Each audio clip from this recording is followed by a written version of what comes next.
tayong babangon muli.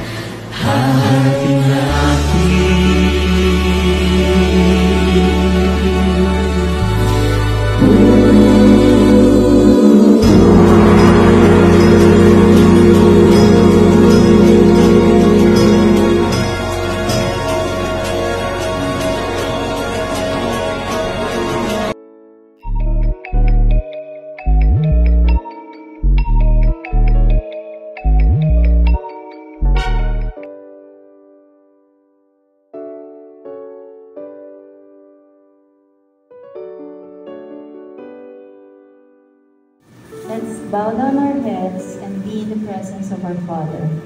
Lord God, we thank you for this day that we gathered in your name. Bless this event and give us fair weather to complete our mission today. Bless and protect our Marines and their families, the reserves, and those who owe to protect our country. Help our buong sandatahan in making decisions to go to you and seek your wisdom and your guidance always. Give them the insights, knowledge, and skills to carry out their tasks rightfully and to protect our country at any cost. Keep them safe in all their missions and trainings, and may they exercise integrity, honesty, and valor as they serve. As what is written in Joshua chapter 1, verse 9, do not be afraid, do not be discouraged, for the Lord your God will be with you wherever you go. With this promise, we entrust our country's protectors to you, Lord. Also bless and protect our Unity Kalusugan founders and their advocacies. Make us an instrument of healing and hope to your people. Lastly, bless the medical equipments we imparted to our Marines. May it help them and serve them well. This we all ask and pray in Jesus' mighty name. Amen. Welcome. I'm Dr. Jason Peñaranda. I'm the chairman for the Social Action and Responsibility of Unity Kalusugan. And my task is basically to create programs or any event or activity that will help our community. So this may be in the form of medical mission, outreach programs, lectures, webinars. Basically, we're trying to limit the gap between the healthcare providers and the patients who need it most. So what we have today is just one of the projects we have in line, and as we get more organized and more funded, we'll be doing more of this. So for this particular project, which was coordinated by Dr. Cherry Go, okay, we requested for tactical equipment, and we're more than happy to oblige. I just want to apologize at this point because we just basically started. So we're not a well-funded organization yet. We are very organized, but we're not well-funded yet. So the donations here came from our own pockets, but as I was telling certainly that as we move, as we do this more, and as we introduce ourselves more, then I'm sure we can have a lot of stakeholders who will support us in this endeavor, because we basically this is basically what we want to do. And for us siguro to understand more who we are and what we represent, what we're all about, I'd like to call on our president, Dr. Erwin Carabello. Pwede na po kayong maupo. Thank you very much, Doc Jason. So, maraming salamat po at isang malusog na hapon sa ating lahat. Unang-una, nais ko pong batiin ang ating mga magigiting na Marines na ating kapartner sa programa or sa activity na ito na pinamumunuan po ni Lieutenant Emil. Ganun din po, ating pong binabati si Technical Sergeant Tavares and of course si Sergeant Makita. Maraming salamat po sa pag-ahon sa Metro Manila mula sa malayong bayan ng Ternate. And ngayon ay linggo na dapat sana ay nagpapahinga kayo. No? So maraming salamat po. Of course, nais ko rin sa punto na ito na bigyang pagkilala ang ilan sa mga magigiting na bumubuo ng Uniteam MD. No? Unang-una nga po, babanggitin ko ang punong abala ng activity ngayong hapon. Dilit ko lang iba, kundi si Dr. Jason Peñaranda. Na siya pong head ng Committee on Advocacy and Social Responsibility ng Uniteam MD. Of course, nandito din po ang aming Ingat Yaman, na kung wala po siya ay walang yaman na iingatan. Si Dr. PJ. Okay. Dr. PJ Badilla, of course. And then, ang isa pong tao na malaki rin ang naging papel para maisakatuparan ito. Dinit walang iba, kundi ang aming napakagandang miyembro na isa ring Naval Reservist. Walang iba po kundi si Doc Cherico.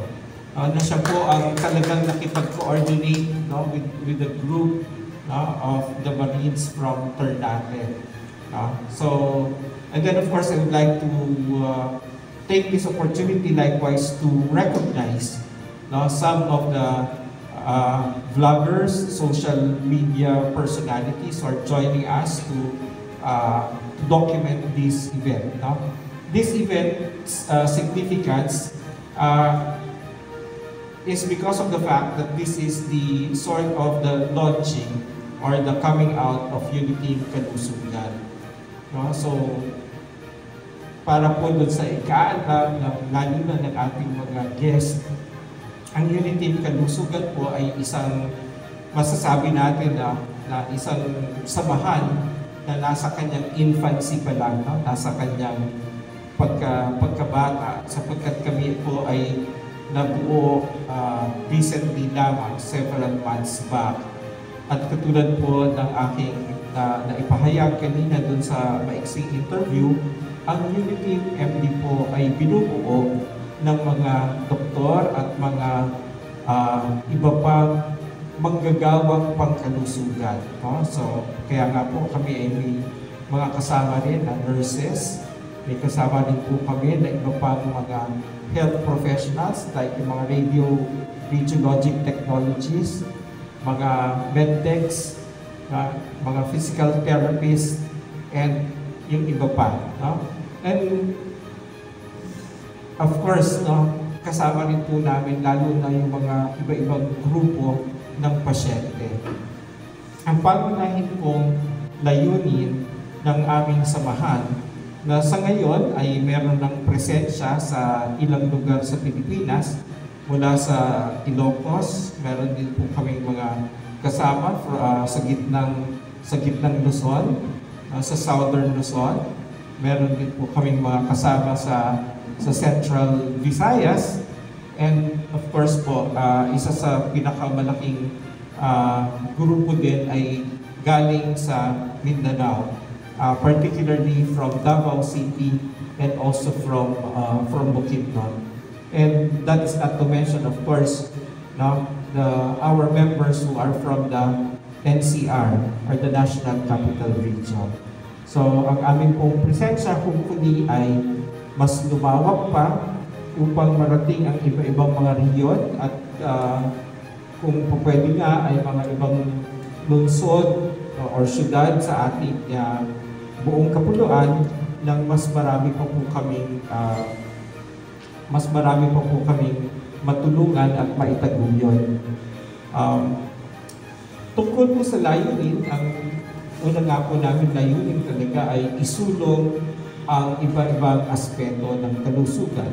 No? Ang kalusugan po ay napakaraming aspeto. No? Sabi nga po sa isang definition, no, health is not only the absence of disease. No? But ang pagtingin po sa kalusugan ay isang totality, isang kabuuan. No? So, hindi lang natin inalayo na gamutin at pagalingin ang may sakit. Nilalayan din natin na iwasan ang pagkakasakit. Nilalayan din ng grupo na mag-reach out lalo na sa mga nangangailangang sektor, lalo na para sa health promotion and health education. No? So minsan po kasi mas mahal or mas mahirap ang magpagaling at mas madali ang pag-iwas sa sakit at ang pag-iwas sa sakuna. So kaya yun din po ay bahagi ng aming mga advocacy, no? Health education. And of course, dahil po ang Pilipinas ay talaga naman pinagpala sa dami ng kalamidad na dumadalaw taon-taon mula bagyo, lindol, pagputok ng bulkan, no? Tsunami, nasa atin na lahat ata yun. No? So, nilalayan din namin na matulungan na maging handa ang mga mamamayan, lalo na po sa mga lugar na very prone sa mga kalamidad na ito. And at the same time, naglalayan din kami na makatulong sa pamamagitan ng disaster relief. So, and then, sa aspekto po naman ng mga manggagawang pagkalusugan, marami din po kaming nakita na kinakailangan gawin. Ang pandemya po na nagdaan or kasalukuyan po narito sa gitna natin ay nagpamana sa lahat ang kahalagahan ng papel na ginagalawan ng ating mga manggagawang pagkalusugan. Nakita po natin na marami sa kanila ang nagbuwis ng kanilang mga buhay, tulad din ng ating mga magigiting na Marines.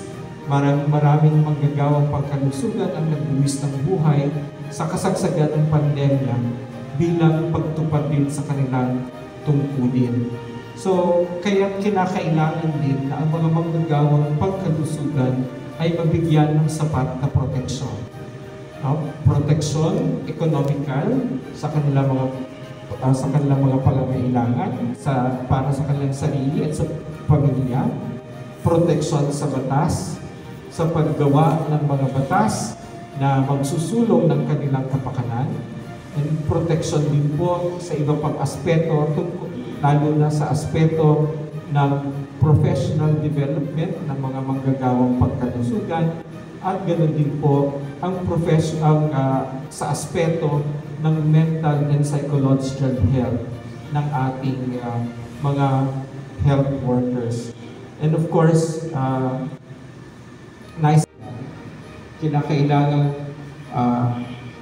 naglalayan din po kami na maging aktibo sa mga talakayang pangkalusugan na nangyayari sa kasalukuyan, no? Sa gitna pa rin ng umiiral na pandemya.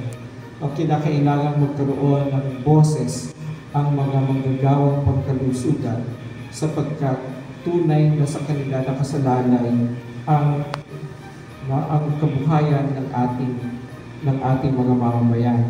Sabi nga, ang malusog na mga mamamayan ay tulay sa maunlad na bayan.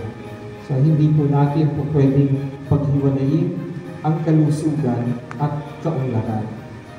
So makikita niyo po sa aming pangalan ng aming samahan at sa aming logo, pinapakita po natin na ang trabaho ng pagtataguyod ng kalusugan ay hindi lang po nakasalalay sa isang grupo. Hindi lang po sa grupo ng mga doktor at health workers. Kailangan din po namin ang tulong ng sambayanan at ang iba-iba pang mga organisasyon na umiinog sa kasalukuyan. So, yan po ang isinisimbolo ng logo ng Unity in Kalusugan. No? Kung sa Tagalog po, iisa lang ang aming mensahe. No? Sama-sama tayo sa kalusugan. So, muli po, nagpapasalamat ako sa inyong lahat sa pagdalo ngayong hapon na ito. At sana po ito ay maging magandang simula ng marami pa nating gagawin para sa ating mga kababayan na nangangailangan at mas lalo-lalo na rin po sa sektor ng ating mga magigiting na mga tagapagtanggol ng bayan. So, muli, maraming salamat po at isa pong mapagpalang hapon sa ating lahat. Thank you. Saravero. Okay, for our next this will be the introduction of the basic school and kung ano po yung what this project is all about. Let me welcome First Lieutenant Edwin for the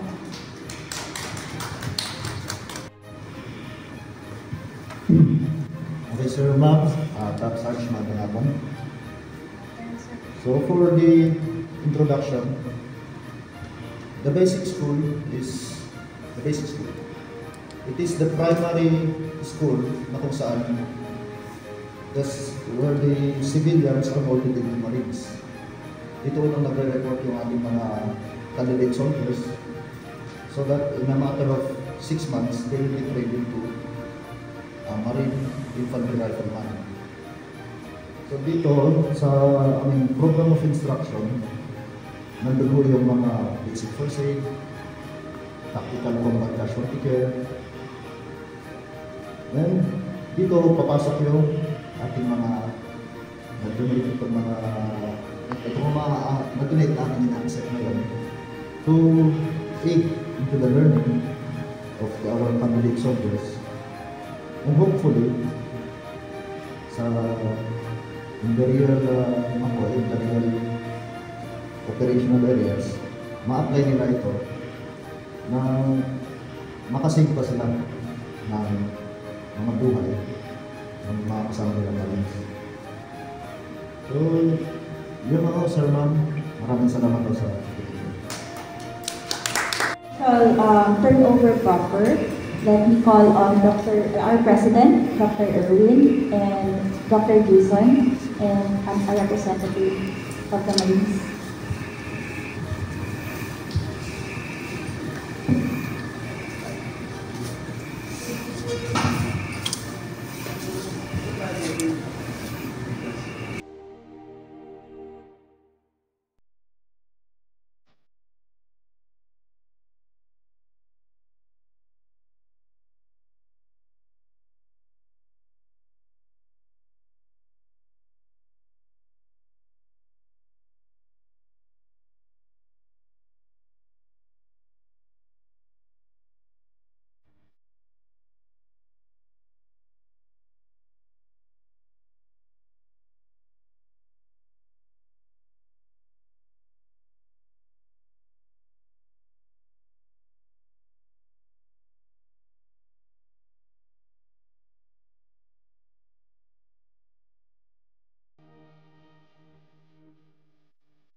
Ano kasama po dito? So for yung practical purposes na rin, naalala ko sa training, marami rin kaming mga activities na nakakailangan talaga ng standby na stretchers. Kahit tayo mag-march lang sila yung forcible march, kailangan rin ng standby pala na stretchers doon kasi may mga nangyayari pa rin. So we will use them not just for training, but they are useful for training kasi at least hindi lang yung puro presentation na pinapakita sa mga trainees. At least they have pwede na makawakan. Tangible na makita nila na ganun pala yung kasi ganun pala yung technique, pwede na rin na may apply. And also for practical uses, huwag naman sa renter ni tsaka yung justice. Pero yung stretcher, tsaka yung aneroid sphygmomanometer, it's very useful for during the course of the training. So thank you Sir Ma'am for the donation, and in behalf of pala sa namin, sa Director of the Basic School, maraming salamat po sa Uniting Kalusugan. Thank you, sir. Before we end our event for this afternoon, we will have a photo op in front.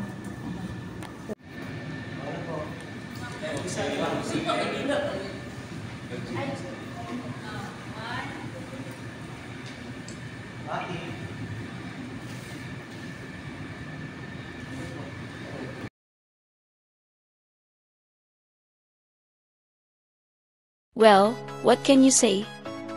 Kindly share your thoughts in the comment portion. We have reached the end of today's video.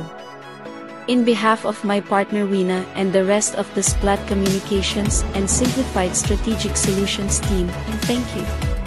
Till next time. Stay safe. Rosa out. Bye.